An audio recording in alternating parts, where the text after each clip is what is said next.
On January 3rd, 1982, the surprising young Giants traveled to Candlestick Park in San Francisco.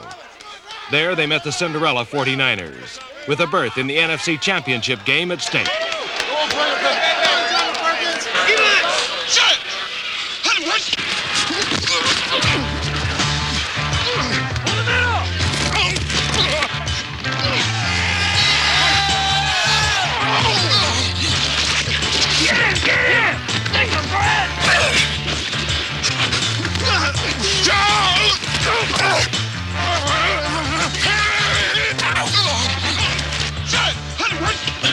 He goes to Patton in motion. Still has the ball. Just throw long.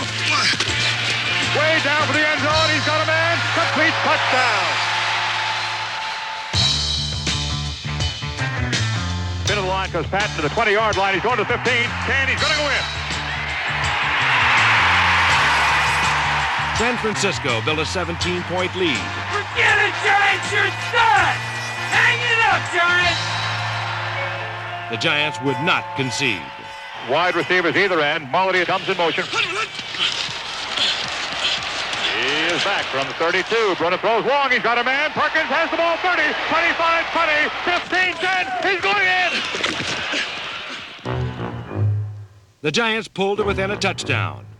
And late in period 3, they drove toward a tying score.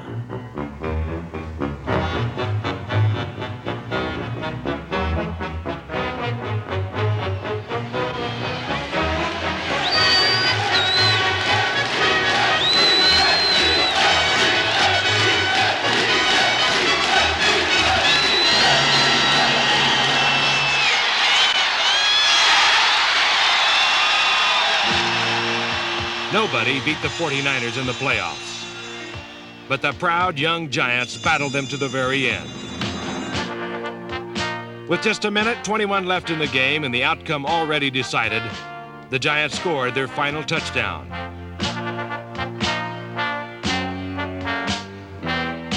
The 1981 Giants never quit, and in defeat, there was honor, for nobody expected them to go so far.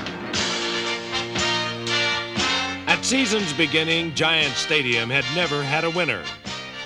By season's end, it was the home of a playoff team, the first Giant playoff team in nearly 2 decades.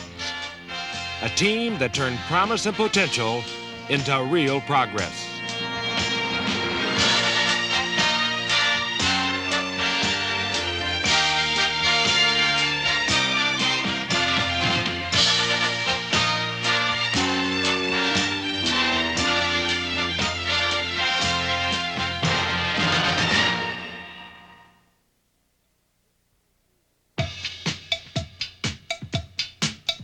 Eight straight losing seasons can build a lot of frustration in a football team.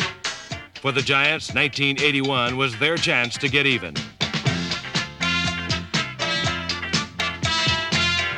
The key to the Giants' turnaround was their defense, a new 3-4 defense that took shape around first-year nose tackle Bill Neal, a near-unanimous all-rookie team selection.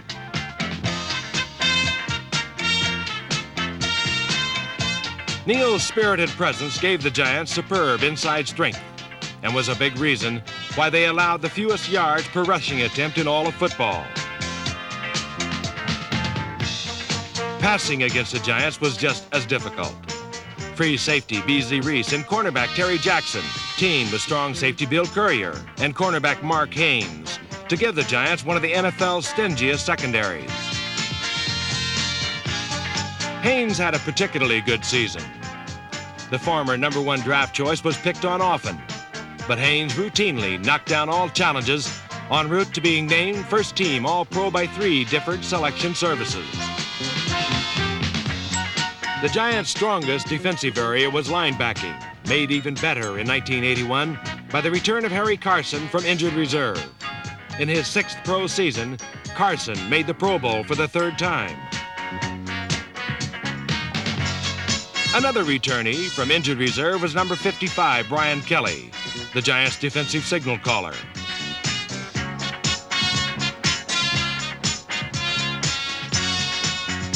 On the outside, Brad Van Pelt missed several games due to injury, but still made it tough to turn the corner.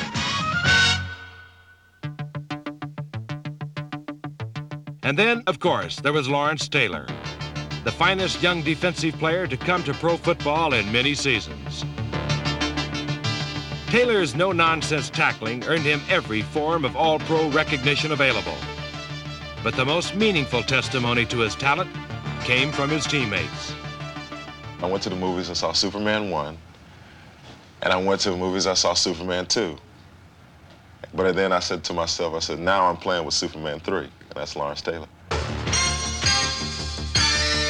He's ferocious, man. He's ferocious. I mean, he just runs over people like they're not there. If you can imagine a wet towel, you know, whack. That's how he hits people. He hits whack and just keeps going like they're not even there.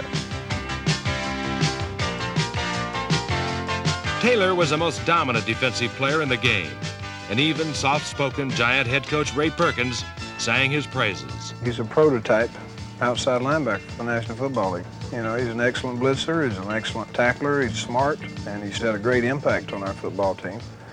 And I've already made the statement, I'll make it again, that he's the best young player that I've ever seen at any position as a rookie. 22-year-old Lawrence Taylor. Without him in 1980, the Giants' defense ranked 26th in the NFL. With him in 1981, that same defense ranked 3rd. The Giants won 5 of their first 8 games, and the defense figured prominently in all of them. In week 2, tackle Phil Tabor made the big hit, setting up a George Martin touchdown in a 17-7 win over Washington. In week 3, they overran the New Orleans Saints, allowing only a single touchdown. In that game, Joe Danello hit a 55-yard field goal, the longest in the NFL last season.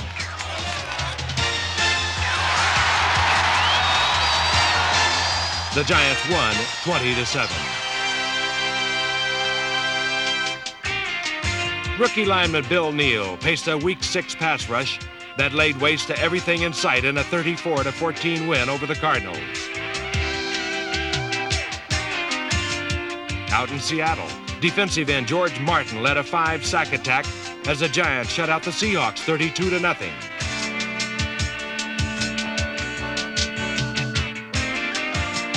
Then came a rainy night in Georgia, a memorable mid-season game that the Giants just weren't supposed to win. Jones will kick the ball up, blocked. Free ball. Rolling down to the 20, down to the 15. Flowers is after it. Near the 5, Giants at the goal line. And it's in. Touchdown. The Atlanta Falcons were a preseason Super Bowl favorite, but the Giants took them into overtime, and then they finished them off. Here we go. Good snap. It is up. It's got the distance. Touchdown. It's over. The Giants win. The Giants win. What an upset. What a big victory down here in Atlanta, Jim. You couldn't ask for anything more. A big victory. For the 1981 Giants, it was the first of many big victories, and the best were yet to come.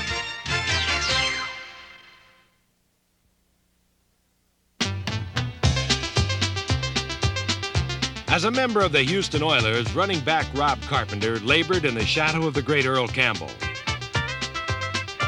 When he did get to carry the football, he proved to be a gutsy, determined runner who didn't go down easy. A real old-fashioned competitor. It was this competitive spirit that made Rob Carpenter want more from his NFL career. I had spent 4 years in the NFL, and I learned a whole heck of a lot, and we were in the playoffs for 3 years. So my first 4 years were just, great from that standpoint. My only complaint was I just wasn't getting to play enough. I wanted to see if I was good enough to really do something in the NFL. I wanted to carry the ball 25 times a game, and I really wanted to be an effective member of an offensive football team instead of just a second down and long and third short, that kind of a running back. As a Giant, Rob Carpenter got that opportunity. In his Giant debut, Carpenter ran for 103 yards against St. Louis, all in the second half. A performance that earned him his teammates' unqualified respect. He's my type of player. He's It reminds me of myself a lot. I like to just go out there and give it all I've got for 60 minutes. Rob's the same way. You give him a 2-foot hole and he can break it for 5 and 6 yards. He takes a 2 or 3 yard gain and makes an 8 or 9 yard gain out of it. And this is the one reward that the offensive lineman looks for. I don't think he could say he's like a Tony Dorsett or a Walter Payton, but he does the same thing. He gets you yardage. He gets you tough yardage when it counts. And a lot of guys really believe in Rob Carpenter, and he's helped their offense a lot. There is nothing fancy about his style. He simply gets every yard he can get.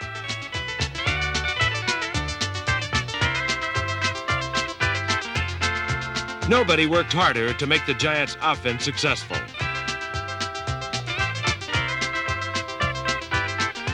But then nobody was happier to be a Giant. I think I can honestly say, like, the happiest 3 days of my life were being born, being married to my wife, Susie, and becoming a New York Giant. For Rob Carpenter, 1981 was the best of times. For quarterback Phil Simms, the 81 season was bittersweet. The sweet part came every time Phil Simms threw the football.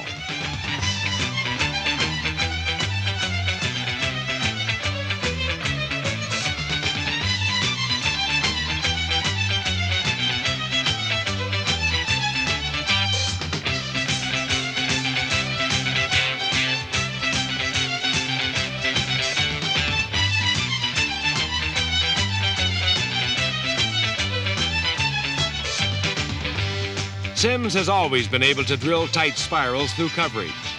But last year he softened his touch, and the result was the second lowest interception ratio in the NFC.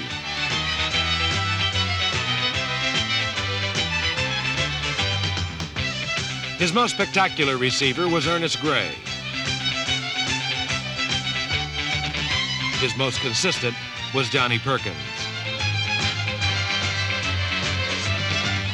Against the Atlanta Falcons, Simms' 2 touchdown passes were crucial to the Giants' big win. But then came the bitter part.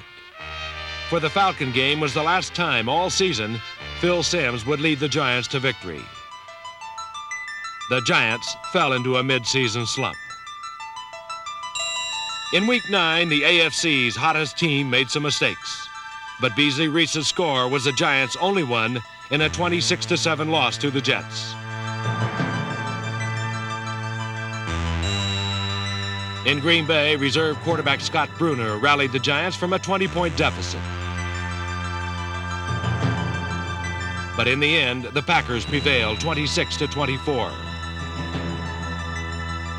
The following week, Phil Simms separated a shoulder and was lost for the season. And the Giants couldn't keep pace with the red-hot Washington Redskins.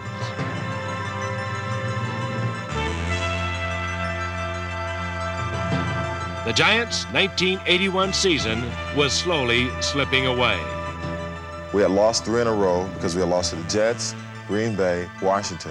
And it looked like our season was over because before that we were 5-3. Then all of a sudden we're 5-6, playing the Philadelphia Eagles, the best team in the National Football League, who was 9-2. And so we beat them when we were 6-6, and all of a sudden I'm saying, oh wow, something must have happened. Jaworski broke his arm. Carmichael dropped every pass was thrown. Montgomery didn't run for 100 yards. Something must have happened. And we beat them with all their best weapons. What really happened was the Giants' defense dominated the game. 3rd and 39. Henry's on the right side, Smith's on the left. Jaworski from the 5, he's throwing outside. Intercepted, Giants on the ball. Down to the 20. Down to the 15, 10, touchdown! Jackson, Barry Jackson with the interception. The Giants saved their season with a hard-fought 20-10 win in Philadelphia. Their first win over the Eagles since 1975. Eagle fans did not share the Giants' joy. The Giants couldn't have cared less.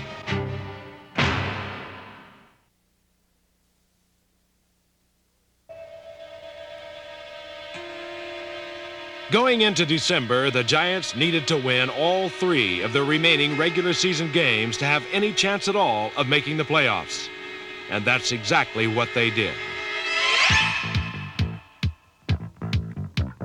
Against the Los Angeles Rams in only his second NFL start, Scott Bruner's improving passing touch kept the Giants in the game.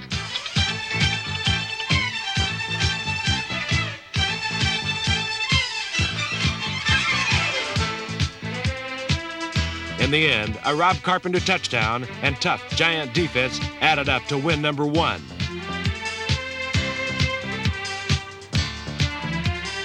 In St. Louis, Jim Clack, J.T. Turner, Billy Ard, Jeff Weston, and Gordon King paved the way to Rob Carpenter's 4th 100-yard rushing day in 10 weeks, tying the Giants' single-season record. Defensively, Lawrence Taylor ran over another unsuspecting passer. George Martin collected his second easy touchdown of the season, and the Giants had win number 2.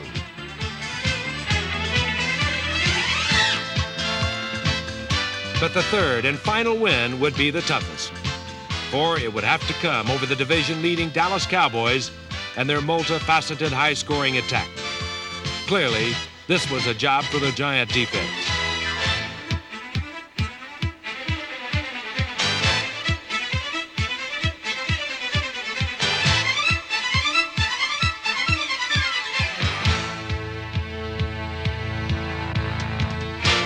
The defense held the Cowboys close, and Scott Bruner passed the Giants into overtime.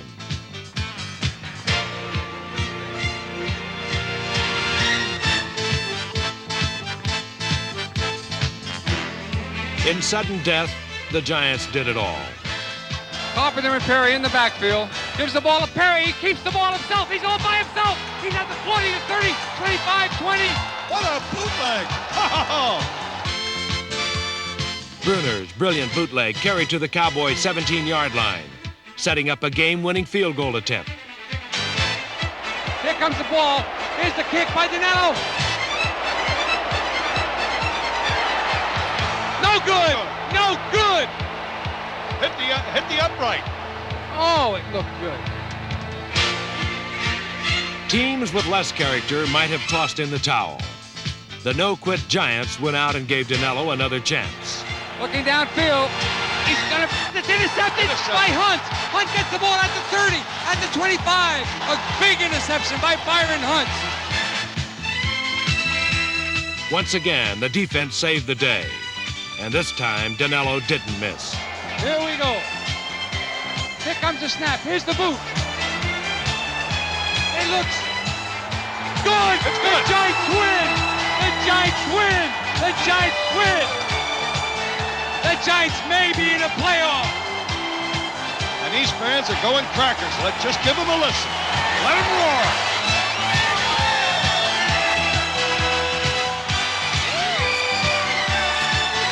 The following day, when the New York Jets beat the Green Bay Packers, the Giants advanced to the playoffs for the first time in 18 seasons. Let's get a little chance.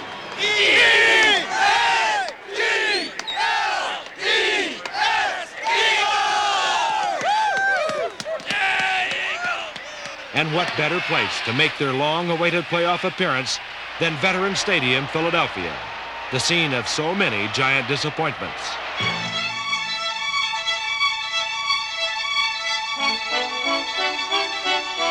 The Eagles were a solid touchdown favorite, but the Giants scored the game's first 20 points.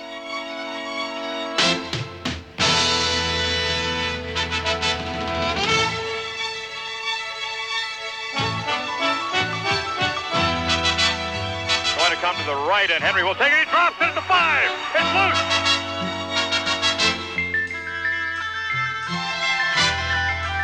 Free ball. Giants have it in the end zone. Touchdown. Oh, my Lord. Giants got a touchdown. Astonished Giant fans looked on in amazement as Bruner fired 3 first-half touchdowns. He's looking to pass. Bruner at the 30. He's going along the end zone. Complete touchdown, Molly! Molly caught the seam. He ran a perfect route, and Scott Bruner threw the beautiful... The Giants took a 27-7 lead into the second half.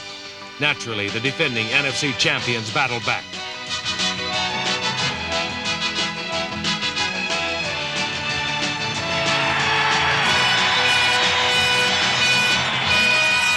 Eagles fans celebrated 2 second-half touchdowns. And with just 2.5 minutes left in the game, Philadelphia had pulled to within 6 points. Could Ray Perkins' offense hang on to the football? Offensively, the New York Giants had kind of taken a verbal beating the whole season. But this was one time in a situation where the offense could win the game. We had done a great job up to that point. And if we got a couple first down, people were going to say, well, hey, the offense did their job, and they won the game when it had to be won. And for us to go out there and hold on the ball and get a couple first downs, when there's only one back running the ball and the pressure's not on me, I think it's on the offensive line because they have to move them out. And they did, and we held on to the ball, and we did win the game.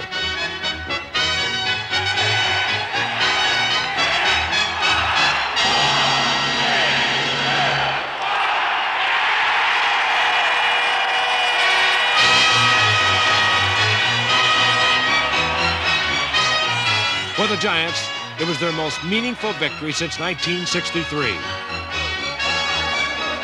But even in celebration, they were looking ahead to that next big step. I'm just proud of our guys. They did it. And, you know, we advanced to play one more game. And that's all we'll think about, San Francisco. The San Francisco 49ers went on to win Super Bowl 16, but not before the Giants offered them a stern challenge. For those of you wondering what the future holds for this team, consider these things. From mid-November on, when games became crucial, the Giants lost only twice, both times to San Francisco. Their victories included a win over the Cowboys and 2 impressive wins on the road in Philadelphia.